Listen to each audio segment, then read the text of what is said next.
Ya, ustedes tienen en sus hojitas un punteo de los 5 propósitos de la Iglesia de Cristo Rey. Ahí están. ¿Sí? ¿Los tienen todos? Ok. Eso se lo llevan a la casa y es más o menos los propósitos que vamos a estar trabajando, que siempre hemos trabajado.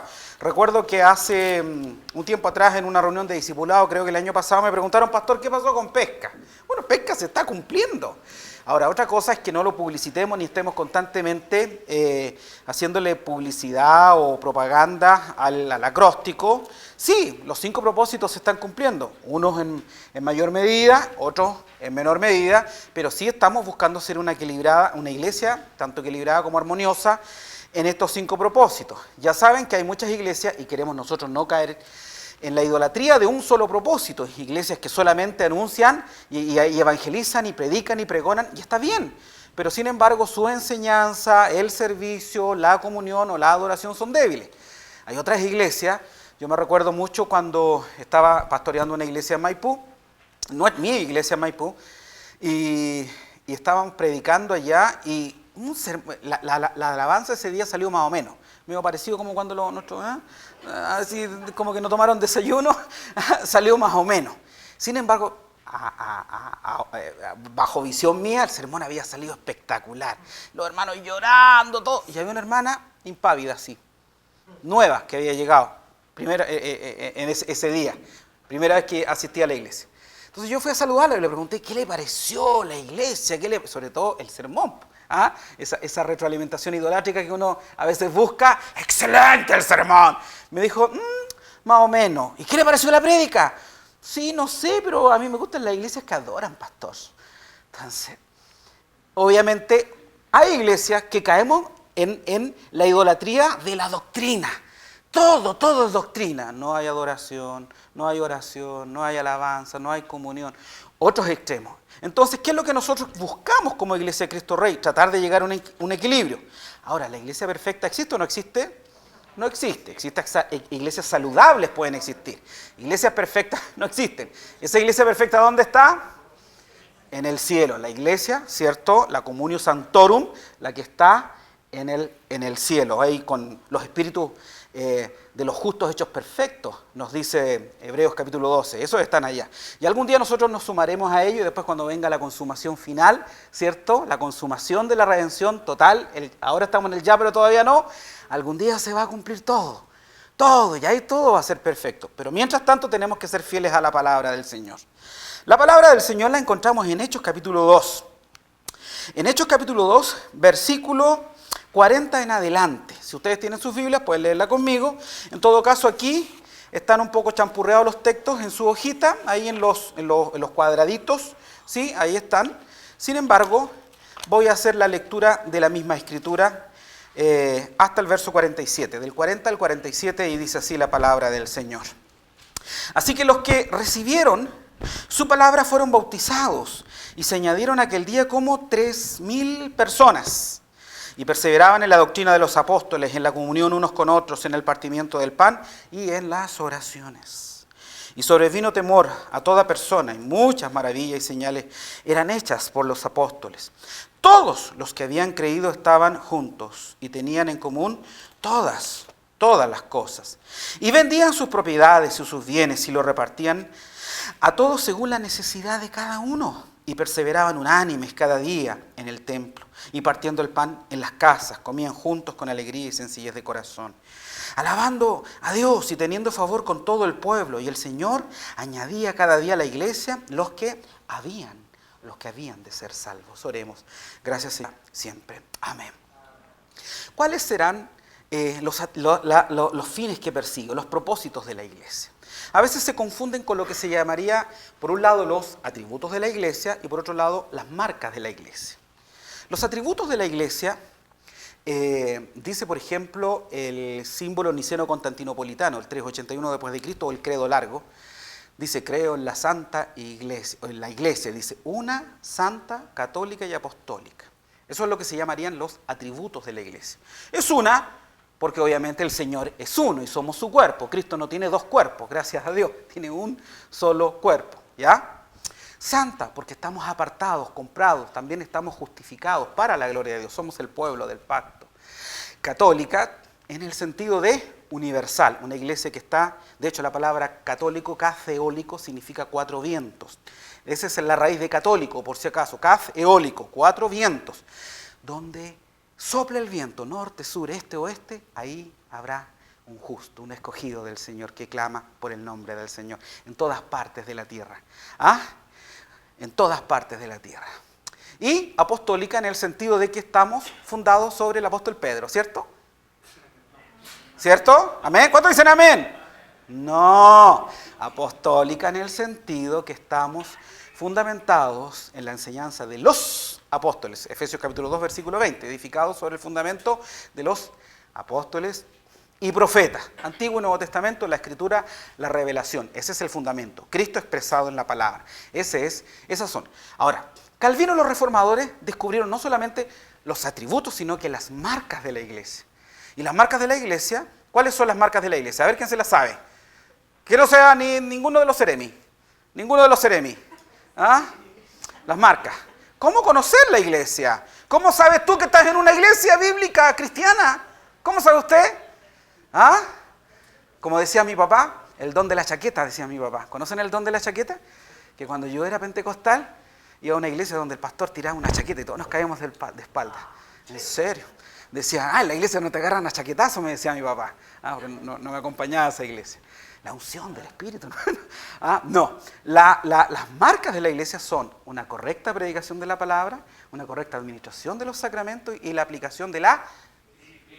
Yo dije que no hablaran los serenos. Juicio caerá, disciplina, los vamos a poner en disciplina por haber desobedecido a la voz del pastor.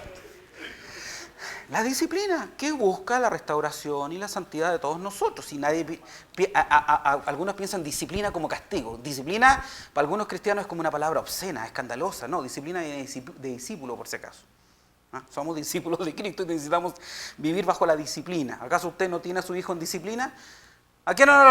¿Cuántos están en el liceo aquí, en el colegio? ¿Cuántos de aquí? ¿A qué hora te levantan, Flo? A las 6. ¿Todos los días?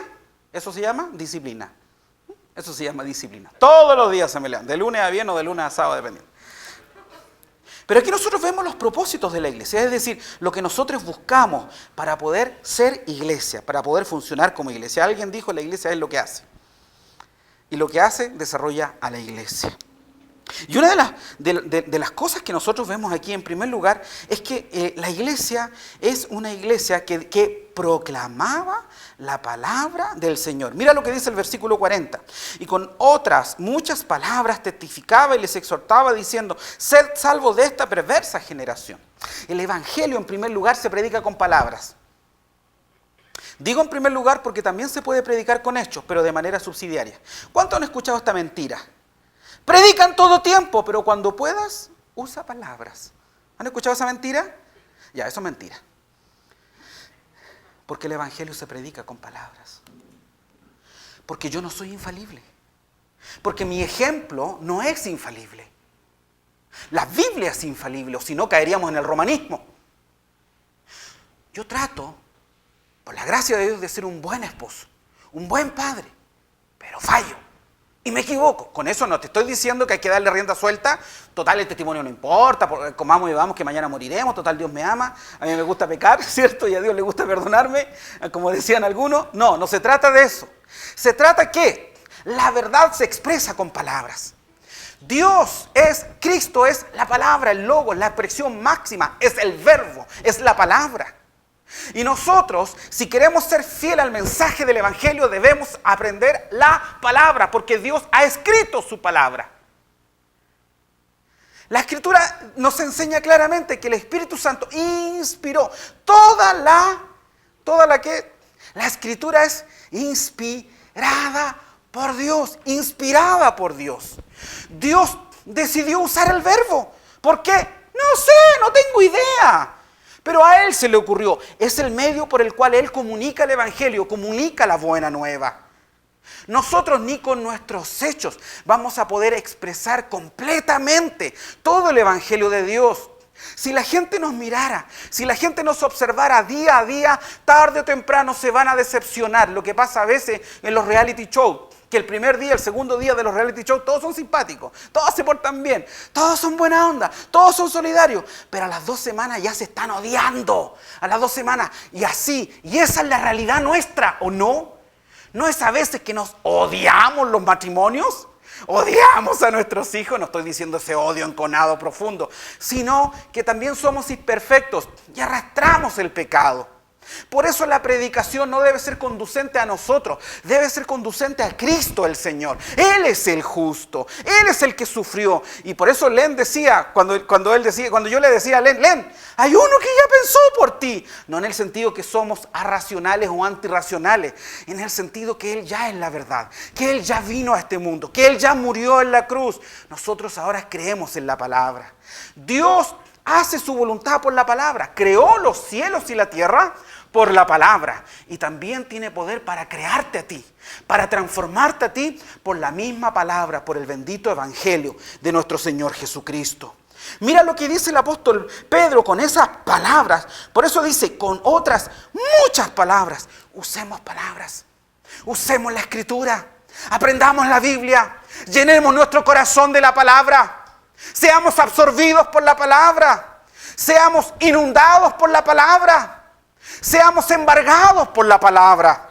El apóstol Pablo en Colosenses es súper claro. En Colosenses capítulo 3, váyase conmigo, cuando la escritura nos dice en el versículo 16, la palabra de Cristo mora en abundancia en vosotros, enseñándoos y exhortándoos unos a otros en toda sabiduría, cantando con gracia en vuestros corazones al Señor con salmos e himnos y cánticos espirituales. La palabra nos llama a que podamos ser hechos y transformados. El ministerio de la palabra es lo único que Dios usa para cambiar nuestras vidas cuando está el poder del Espíritu Santo obrando en nosotros. Y es el Señor el que obra en nosotros. Miren lo que nos dice Isaías 55, versículo 10, versículo 9, versículo 8. Porque mis pensamientos no son vuestros pensamientos, ni vuestros caminos mis caminos, dijo Jehová. Como son más altos los cielos que la tierra, así son mis caminos más altos que vuestros caminos y mis pensamientos más que vuestros pensamientos. Porque como desciende de los cielos la lluvia y la nieve, y no vuelve allá, sino que riega la tierra, y hace germinar y producir, y da semilla al que siembra, y pan al que come, así será mi palabra que sale de mi boca. No volverá a mí vacía, sino que hará lo que yo quiero y será prosperada en aquello para que la envié. La palabra es lo que hace germinar, crecer y transformar un hombre y una mujer, por muy duro que sea su corazón, por muy alejados que estén de Dios, por muchas limitaciones que tenga. Es solo lo que Isaías nos dice, así será mi palabra, y va a producir el efecto que yo quiera. ¿Somos calvinistas? ¿Somos reformados? ¿Creemos en la predestinación? ¿Creemos en los escogidos? Sí. ¿Y por qué hay que predicar? Porque la palabra es el medio que Dios usa para alcanzar a sus escogidos. No, Dios no solamente predestinó personas para la vida eterna, sino que Dios predestinó, y aprendan eso muy bien, chiquillos, sobre todo los jóvenes, sino que también Dios predestinó y escogió el medio para alcanzar a los escogidos. Y el medio para alcanzar a los escogidos es la predicación de la palabra. Entonces, los escogidos no solamente son personas, sino los medios que Dios estableció para alcanzar a esas personas. No crean, chiquillos, no crean encuentro matrimonial. Iglesia amada, no crean que esta iglesia se va a llenar de escogidos si no salimos a predicar la palabra del Señor. La predicación es el medio por excelencia. La locura de la predicación, la enseñanza de la palabra, es el medio que Dios escogió para alcanzar a los escogidos. Podríamos estar 10.000 noches haciendo vigilia y orando para que lleguen los escogidos. Dios es soberano. Dios en su providencia hace lo que quiere. Pero si nosotros somos fieles a la predicación de la palabra, desarrollamos ministerios de alcance, sí, van a llegar los escogidos, porque estamos predicando y pregonando la palabra, el evangelio de nuestro Señor Jesucristo. Por eso lo dice el verso 37. Al oír esto, ¿al oír qué? Verso 37, capítulo 2. De hecho, al oír esto, se compungieron de corazón y dijeron a Pedro y a los otros apóstoles: varones hermanos, ¿qué haremos? Eso produce la palabra. La palabra, el evangelio, te hace que tú preguntes: ¿ahora qué tengo que hacer? Necesito a Cristo. La palabra te produce sed de Cristo, hambre de Dios. Por eso no debemos confiar en nuestras habilidades carismáticas digo de simpatía o de dones, de comunicación. No. A mí no me atraen mucho los simpáticos, ni los chistosos. Tan solo una persona que cree que es el Espíritu Santo el que hace la obra. Cuando uno abre la boca y dice: Dios te ama, Cristo murió por ti en la cruz, arrepiéntete y cree. Segunda cosa, segundo propósito. Entonces debemos ser una iglesia que predica la palabra. Entonces usted debe apoyar los ministerios de alcance de esta iglesia. Estoy tratando de ser práctico. Me duele tanto cuando dicen: no, es que yo no creo en eso, en ese ministerio, yo no creo en ese ministerio. Bueno, estás diciendo que no crees en el poder de la predicación de la palabra. No, pastores, que son las personas que están ahí. Qué bueno, porque Dios utiliza débiles, insensatos y necios. Apoye los ministerios. Encuentro matrimonial. Grupos de vida, gracias. Se me estaban olvidando. Grupos de vida. Mom to mom. Las cápsulas. Estaba predicando en Arica hace un mes, ya ni me acuerdo cuándo. Terminé de exponer. Y se acerca un hombre, un joven adulto más o menos humilde, y me dice: Pastor Walter. Sí, dije yo. ¿Cómo está? Me dijo. Yo me convertí con una cápsula. Yo era narcotraficante. Entre Bolivia y Perú era burrero y hacía todos esos negocios raros, me dijo. Mi esposa estaba orando por mí. Y un día lo vi predicar en la tele. Y después mi esposa me mandaba sus cápsulas y me terminé de convertir con las cápsulas. En Arica. Abra su boca, predique el evangelio. Y lo otro que me dijo, adivinen, si me persiguen estos locos, me dijo: y me estoy preparando para el pastorado, pastor. Me persiguen esos fallados. Esos que se les ocurre ser pastor. ¡Qué locura, Dios mío! ¿Cómo quieren ser pastores? Segundo, no sé si voy a alcanzar los 5 propósitos porque ya me están mirando de lejos. Segundo, dice que perseveraban en la doctrina de los apóstoles. ¡Aleluya! No solamente debemos exhortar y predicar ministerios de alcance, la predicación de la palabra a través de todos sus ministerios de alcance, sino que también debemos enseñar la doctrina. Debemos enseñar doctrina porque la doctrina hace profundizar y nos da raíces y nos hace crecer en el evangelio. Hay personas que creen que el evangelio solamente es para la prostituta, para el homosexual, para el ladrón, para el mentiroso, para el adúltero, para todos nosotros que no conocíamos de Cristo. Como que si el evangelio es solamente para los de afuera. Pero la doctrina es el mismo evangelio, pero ahora predicado a ti con el fin de que tú eches raíces en la buena nueva de Cristo Jesús. Y dice la Escritura que ellos perseveraban en la doctrina. Es decir, no era una opción, como algunos creen que la academia teológica, el catecismo, la escuela dominical, etcétera, etcétera, etcétera, las conferencias que hacemos es como que si fuera optativo. No, era una marca, era un atributo, era un propósito de cada creyente que nacía de nuevo. Estos que nacían de nuevo, que conocían al Señor, decían: ahora quiero más de Cristo. Enséñame quién es Cristo, enséñame qué es la iglesia. Quiero crecer, quiero echar raíces, quiero profundizar en la doctrina, en la enseñanza. No me vengan, amor sí, doctrina no. Cristo sí, doctrina no. Porque ¿cómo vas a conocer a Cristo si no es a través de palabras? A través de un desarrollo sistemático de verdades. ¿Cuántas herejías no andan dando vuelta por el mundo? Mira, yo te voy a decir algo.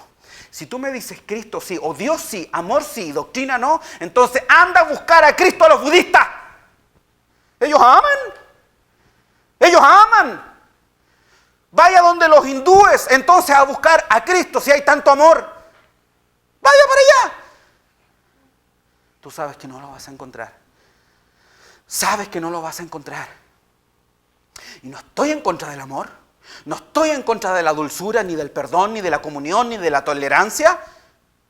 Pero estoy diciendo que llegará un momento en que tu fe tiene que estar definida por la relación con una persona, por un individuo. Y esa persona se llama Jesucristo, el Cristo de la Biblia, el Dios hombre. Una persona, dos naturalezas, que subió a la cruz, que obedeció la ley por ti y por mí. Y esa es la centralidad del Evangelio. El Evangelio es una persona, una verdad y una experiencia. Una persona, Jesucristo, una verdad, que Él murió por ti y por medio de la fe somos salvos, y una experiencia que necesitas saber de nuevo. No podemos tener una fe intelectual solamente. No podemos tener una fe que en teología se llama la notitia. Conocer puramente. Y los calvinistas son expertos en eso. He conocido un montón de calvinistas que son pura teología y no son ni salvos. Ni salvos. Porque no han conocido el poder transformador del Espíritu Santo. No han sido transformados, no son impactados, no son quebrados por la gloria de Dios. Una de las cosas que yo me quejo es cómo pueden haber calvinistas que predican de la soberanía de Dios, de los 5 puntos del calvinismo, de la gloria de Dios, de la teología del pacto, y no se quiebran. Cuidado con eso, hermanos. La doctrina debe ser viva, con fuego, lleno del Espíritu Santo, hermanos. Tiene poder para sobreedificar. Es poderosa la doctrina cuando se enseña con el Espíritu Santo. El mismo apóstol Pedro, en Hechos capítulo 20, cuando estaba despidiéndose de los ancianos de la iglesia de Éfeso, en el verso 32, dice: y ahora, hermanos, Hechos 20:32, os encomiendo a Dios y a la palabra de su gracia, que tiene poder para sobreedificaros y daros herencia con todos los santificados. La palabra tiene poder para sobreedificarte y darte herencia. ¡Aleluya! Es una palabra poderosa, que es un motor que te mueve. ¿Sabes por qué? Porque la palabra confronta las mentiras que has creído. La palabra, dice nuestro Señor Jesucristo en Juan capítulo 8, y conoceréis la verdad, y la verdad os hará libres. No dice, experimentaréis la verdad. No dice, vas a recibir un poder. No dice, vas a vivir una experiencia. Dice, vas a conocer. Te vas a empeñar en conocer esa verdad. ¿Sabes por qué? Porque hemos creído tantas mentiras del mundo. Hemos creído mentiras de Satanás y hemos creído mentiras que nosotros mismos nos hemos inventado. Pero la palabra tiene poder para despejar nuestros corazones de los errores y de las mentiras en las cuales hemos caído.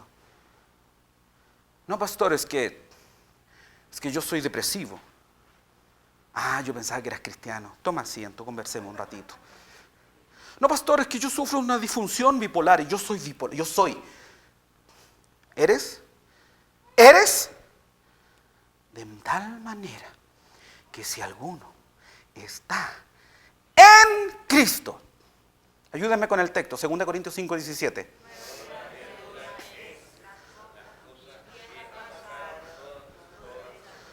A eso se refiere cuando la palabra tiene poder para sobreedificarte. Porque esa palabra cambia. No es de un día para otro. Ojo, cuidado, no creo en la santificación instantánea que enseñaba Wesley. No. Pero si esa palabra nos va cambiando, nos va transformando. Por eso yo siempre digo, nunca digas yo soy. Es probable que tengas problemas con la homosexualidad, que estés orientado hacia la homosexualidad, así como yo puedo estar orientado hacia el adulterio. No hay ni un problema. Estamos todos fallados, ¿cierto? Estamos todos piteados. Tenemos algún tipo de pecado, ¿cierto? Y luchamos con eso y el Espíritu Santo está obrando en nosotros. Pero no diga yo soy. Porque tú ya eres en Cristo. Ya tienes una identidad nueva en Cristo. Ya has sido comprado, adoptado. Dice la Escritura en Colosenses que Él nos trasladó del reino de las tinieblas al reino de su amado Hijo. Y esa es tu posición nueva ahora, Len, es tu posición. Y si nosotros nos vamos a mirar ahora, debemos mirarnos a la luz de lo que su justificación hizo por nosotros y lo que Cristo ahora ya está haciendo en nosotros. Aleluya. Amén. Acuérdese que solamente hay un ser inmutable. ¿Quién es el único inmutable? Dios es inmutable. Entonces, ¿por qué dice yo soy? El único que puede decir yo soy es Dios. Así que usted tiene que decir yo estoy siendo. ¿Se han metido a esa página web cuando dice página en construcción? Ya, se va a comprar una polerita y se va a poner cristiano en construcción. Y va a poner la Jerusalén celestial al otro lado. Y un caminito, para allá vamos, para la Jerusalén celestial. ¿Cierto? ¿Sí? Ok. Y fíjese que la predicación de la palabra que la enseñanza de la doctrina, mira, verso 43 dice, y sobrevino temor a toda persona, y muchas maravillas y señales eran hechas por los apóstoles. La predicación de la palabra, la enseñanza de la doctrina generó un pueblo temeroso de Dios. No un pueblo que tiene terror de Dios, no un pueblo que está espantado de Dios, no. ¿Qué nos dice Proverbios 1.7? Proverbios 1.7, el principio de la sabiduría es el temor al Señor, en ese sentido. Es decir, ellos aprendieron a temer a la persona correcta. Antes le temían a Roma, le temían a los fariseos, le temían a la muerte, a la enfermedad. Por eso cuando la gente te ataca y te dice, sí, pero tú le tenés temor a Dios. Pero tú le tenés temor a la deuda, a la pobreza, a la enfermedad, a la soledad. ¿Te digo más? Le decís tú, ¿te digo más? Le tenés temor a tu mujer. Amén, yo también. Yo le tengo temor a Dios, porque sé quién es. Porque sé quién es. Y prefiero estar a las buenas con Él. Prefiero estar de su lado. Prefiero estar a cuentas con Él. Venid, dice Isaías 1, y estemos a cuenta. Y aquí viene la pregunta, ¿estás a cuenta con Él? ¿Estás a cuenta con Él? ¿Tus pecados han sido perdonados? ¿Te has arrepentido? ¿Has dicho a la luz de la prédica, a la luz de lo que dice? Y al oír esto se compungieron de corazón y dijeron a Pedro y a otros apóstoles, varones hermanos, ¿qué haremos? ¿Te has hecho esta pregunta ante el Dios Santo? ¿Qué haremos? ¿Qué debo hacer? Y esa es la conversión. Cuando el hombre llega a su conflicto y dice, no sé qué hacer, porque ve que el infierno se abre y se lo va a tragar. Y esa es la buena nueva, que hay una escalera, que hay un camino, que hay un Salvador, que hay alguien que ya pagó por ti en la cruz del Calvario, que hay alguien que obedeció y cumplió la ley por ti, que hay alguien que tiene poder para transformar tu vida. Ese es el Evangelio. Y en quien tú puedes confiar y caminar. Por eso vino temor. Y aquí no va a aparecer el carismático y me va a decir, pero pastor, muchas maravillas y señales eran hechas por los apóstoles. Y la gente cree que aquí hay una etapa. Primero se predica la palabra, después vienen los milagros. Puede ser, yo creo en los milagros, hermanos. Yo creo en la imposición de manos, los milagros, la sanidad. Creo en toda la cosa. En todo. Yo creo en todo. Yo le bailo, yo le canto. Yo creo en todo eso, hermanos. Pero estos milagros, dejémonos de pensar que los milagros son como una acción que va a suceder después de Dios. Hace los milagros cuando quiere, hermano. Él es soberano. Él es soberano. Los milagros sucedieron para respaldar la predicación cristocéntrica. Los milagros sucedieron para respaldar la enseñanza del apóstol Pablo, del apóstol Pedro, de todos los apóstoles. Sucedieron milagros para que no nos quedemos en el milagro, sino que corramos donde el Señor de los milagros. Para que vayamos donde aquel de quien predicó Pedro. Para que vayamos a sus pies. Los milagros no son un plus, no son un accesorio. No son un servicio postventa para el cristiano. Los milagros son la ratificación de que has creído en el Señor correcto, en el Dios correcto, en el Salvador correcto, en el único Dios todopoderoso. Y cada cierto tiempo el Señor manda avivamientos en su historia y manda milagros a las iglesias. Y vemos cuando los ciegos ven y dice que todos los que habían creído estaban juntos y tenían en común todas las cosas. Y vendían sus propiedades y sus bienes y los repartían a todos según la necesidad de cada uno.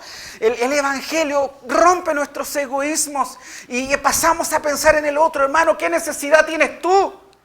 ¿Qué necesidad tienes? El Evangelio ha impactado mi vida a tal grado. Somos de un solo cuerpo, de tal manera que si un miembro se duele, todos padecemos.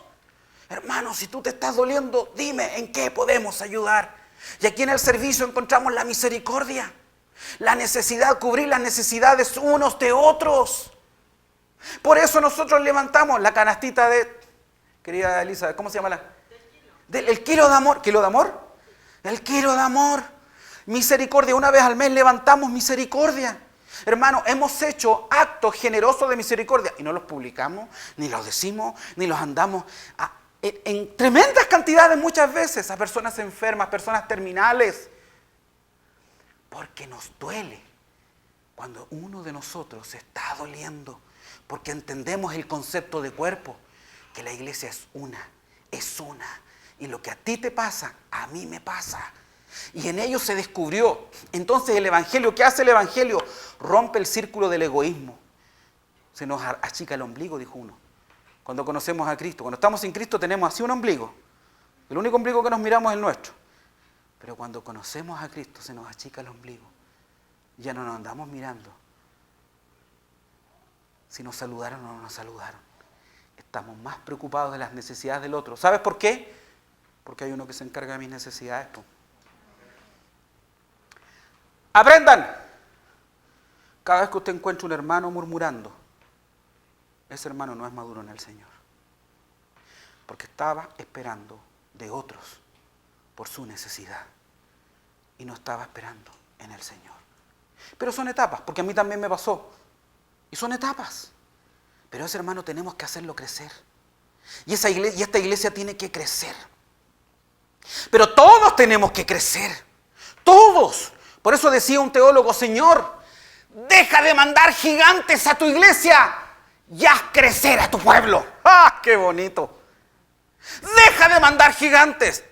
Y queremos gigantes. Queremos a R.C. Sproul visitándonos. Queremos a John Piper. Y queremos a Tim Keller. Y queremos a los grandes hombres de Dios. ¿Y por qué no te preocupas por crecer tú mejor? ¿Y por qué no usas tú los medios de gracia que Dios te ha dado? Porque tiene poder para sobreedificarte.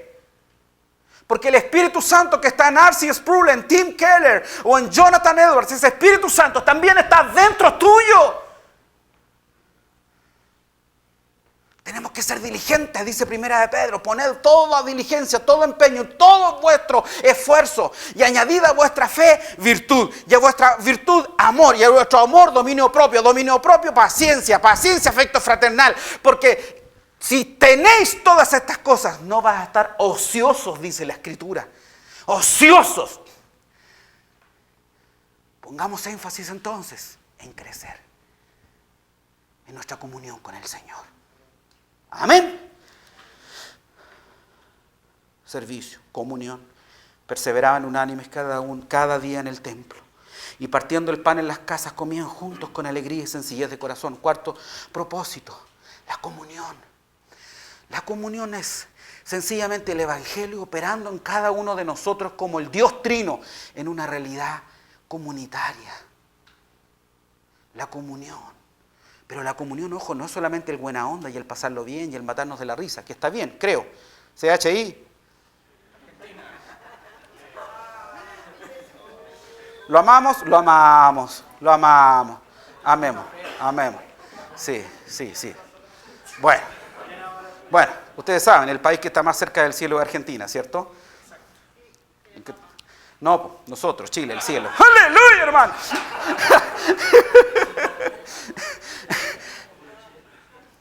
La comunión. Pero ojo, la comunión no solamente... Y Colombia, grande Colombia. Dios bendiga Colombia. Dios bendiga Colombia. Me encanta Colombia. Tiene buenos teólogos, en serio. Sobre todo teólogos católicos. Excelentes, de verdad. Se me fue la onda. La comunión. La comunión, rendirnos cuentas unos a otros. Si no solamente es buena onda. Hacernos las preguntas difíciles. Hacernos las preguntas difíciles. Hacer preguntas, por ejemplo, a los pololos. ¿Cómo lo están haciendo con su sexualidad? Eso es comunión. ¿Qué te metes en mi vida? Y no se trata de ir con condena. No se trata de ir con condena. Estoy preocupado por tu santidad, por la vida de santidad de ustedes. Por ejemplo, el tema del diezmo, hermano. ¿Por qué no estás diezmando? Y en buena. A lo mejor hay una mentira detrás. Porque estás confiando en el dinero. Estás pensando que si das tu diezmo no te va a alcanzar. Cuando en realidad se te olvida cuando la Escritura dice: mi Dios pues suplirá todo lo que os falta conforme a su riqueza en gloria en Cristo Jesús. Comunión para la santidad, para la gloria de Dios. No comunión para pasarlo bien y pasarlo chancho entre nosotros. ¿Sí? Ya. Y último, alabando a Dios y teniendo favor con todo el pueblo, y el Señor añadía cada día a la iglesia a todos los que estaban predestinados. Versión Juan Calvino.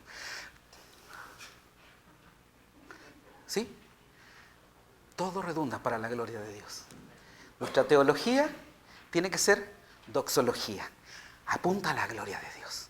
Es decir, Ni siquiera los 4 primeros propósitos son un fin en sí mismos, sino que son un medio.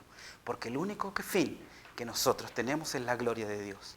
¿Y por qué es la gloria de Dios? Porque Él es el digno de ser alabado, es el digno de ser honrado. Y aunque mi iglesia, mis hermanos fallen en estos puntos, yo sé que dependo de Él. A Él la gloria por los siglos de los siglos. Amén. Soli Deo gloria. Solamente a Dios la gloria. Amén. Oremos, hermanos. Y mientras tanto cantamos una alabanza y vamos a orar unos por otros. Y no importa, Patito, si tenemos que atrasar, cortar algunas cosas. Yo creo que la palabra es súper importante, que entendamos estos 5 propósitos, que los vivamos, que los apliquemos. Están en sus hojitas, las vamos a subir también a la página web que estamos trabajando también. Y vamos en persecución de estos 5 propósitos y sobre todo la gloria. Me hubiera gustado predicar de la gloria de Dios. Soy un enamorado de la gloria del Señor. De sus atributos, de la magnificencia. Alguien me dijo, pastor, ¿hacia dónde va la iglesia? Yo le dije, ¿a dónde va Dios? ¿Y a dónde va Dios? Dios persigue su gloria y va detrás de su gloria. Para allá vamos nosotros. Dios tranza todo, hasta su Hijo tranza, pero su gloria no la tranza con nadie. Vamos para allá, a donde está la gloria del Señor, la plenitud que todo lo llena, en todo. Alabamos al Señor. Más que suficiente.